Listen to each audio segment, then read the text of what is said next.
पहला chapter station. ओइमाची रेलगाड़ी से वे दोनों जिउगाओ का स्टेशन पर उतरी।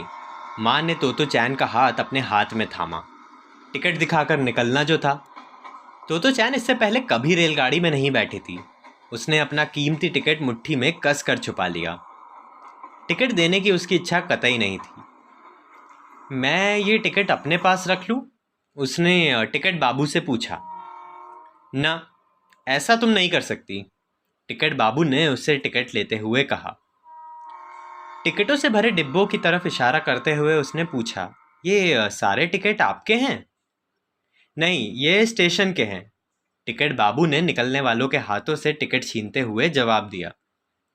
ओह! तो चैन ने हसरत भरी नज़र डब्बे पर डाली और आगे कहा, मैं बड़ी होकर रेलगाड़ी के टिकट बेचूंगी। टिकट बाबू ने अब पहली बार तोतो चैन को ध्यान से देखा। मेरा नन्ना भी स्टेशन पर नौकरी करना चाहता है, तुम दोनों साथ काम कर सकते हो। तोतो चैन कुछ पीछे हटी। उसने टिकट बाबू के ऐनक लगे गोल मटोल चेहरे को ध्यान से देखा। चेहरा उसे अच्छा लगा। उसने कमर पर हाथ रखे और कुछ सोचा।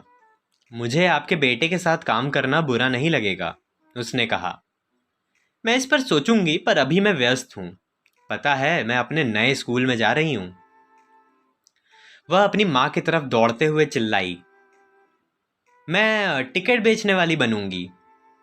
माँ को आश्चर्य नहीं हुआ, पर फिर भी उसने कहा, मैं तो सोचती थी कि तुम जासूस बनने वाली हो।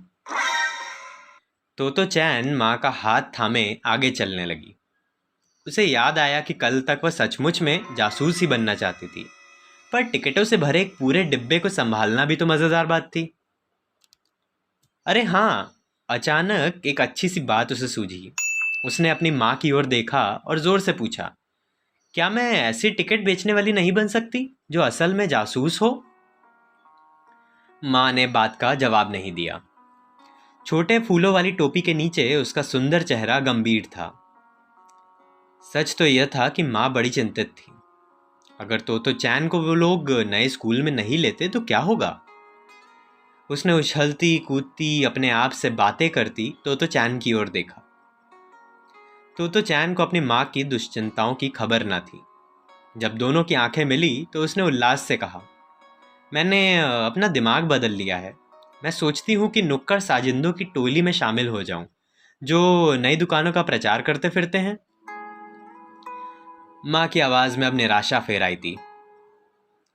उसने कहा, चलो चलो, देर हो जाएगी, हेडमास्टर जी इंतज़ार करते होंगे, बातें बंद करो, देख कर ज़रा ढंग से चलो। उनके सामने कुछ ही दूरी पर अब छोटे से स्कूल का गेट दिखने लगा था। पढ़ रहे हैं तेत्सुको कोरोयोनागी की बेस्ट सेलर किताब तोतो चैन।